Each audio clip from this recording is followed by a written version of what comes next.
کے جو 5 دن ہوتے ہیں اور یہ خالصتاً سعودی کے کنٹرول میں ہوتے ہیں۔ دفتر امور حجاج کے اخراجات مثلاً سعودی عرب میں رہائش، خوراک، ٹرانسپورٹ اور دیگر کئی سہولیات، یہ ہماری اپنی طرف سے وزارت وہاں یہ کام کر رہا ہے۔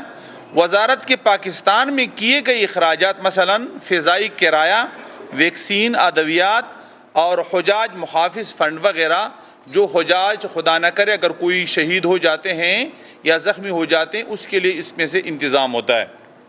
واضح رہے کہ گزشتہ سال سعودی وزیر حج عمرہ سے میری ذاتی درخواست پر سعودی عرب نے مہربانی کرتے ہوئے لازمی حج واجبات میں پچھلے سال کے مقابلے میں کچھ کمی کی ہے، جس پر ہماری حکومت اور عوام، خادمین حرمین شریفین اور ولی عہد شہزادہ محمد ابن سلمان کے تہہ دل سے شکر گزار ہیں۔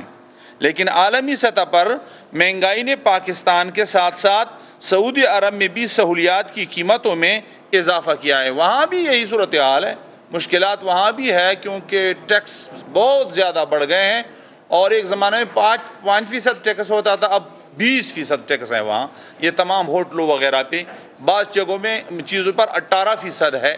تو یہ مسائل وہاں بھی ہے، سعودی حکومت کو اللہ ان کو بھی آسانیاں وہاں عطا فرمائیں۔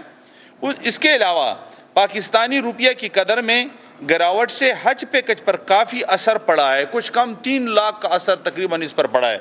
واضح رہے کہ حج اخراجات کی مد میں زیادہ تر ادائیگی سعودی عرب میں کرنی ہوتی ہے، یا نہیں وہاں ہوتی ہے سب کچھ، اور اس کے لیے قیمتی زر مبادلہ درکار ہوتا ہے، یعنی بیرونی زر مبادلہ۔ عازمین حج کے فیڈ بیک پر کچھ سہولیات میں اضافہ کیا گیا ہے۔ ہر سہولت کی کچھ نہ کچھ قیمت ہوتی ہے، چنانچہ اس کا اثر براہ راست حج پیکج پر پڑتا ہے۔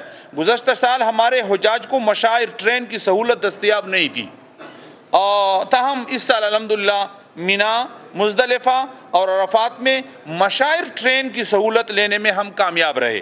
اس سہولت کی قیمت بہرحال حجاج کو ہی برداشت کرنا پڑتا ہے کیونکہ حجاج کو یہ سہولت حاصل ہوتی ہے۔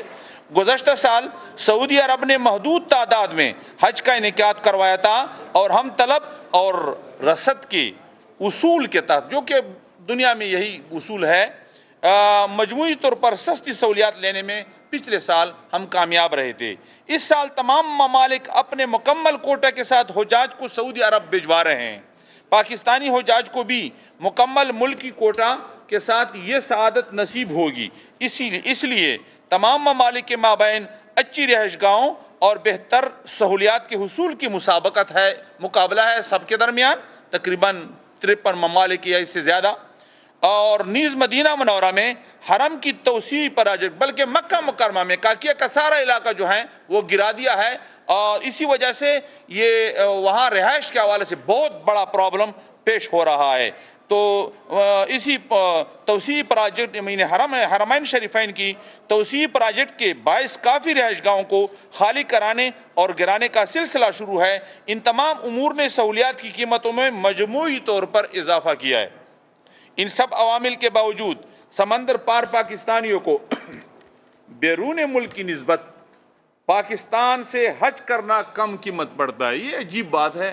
یہاں تو ہمارے اس پہ کوئی شک نہیں کہ حج پیکج بہت یعنی بظاہر مہنگا، تو اس پہ کوئی شک نہیں نظر آتا ہے، لیکن جو بیرونی دنیا میں پاکستانی مقیم ہے اس کو سب سے سستا پاکستانی پیکج نظر آتا ہے، کیونکہ وہ تو دوسرے دنیا کے پیسوں میں وہ غور کرتا ہے۔ اسی وجہ سے ان کا دلچسپی یہ ہوتا ہے کہ ہم پاکستانی پاسپورٹ کو استعمال کرتے ہوئے یہاں سے حج کرائے۔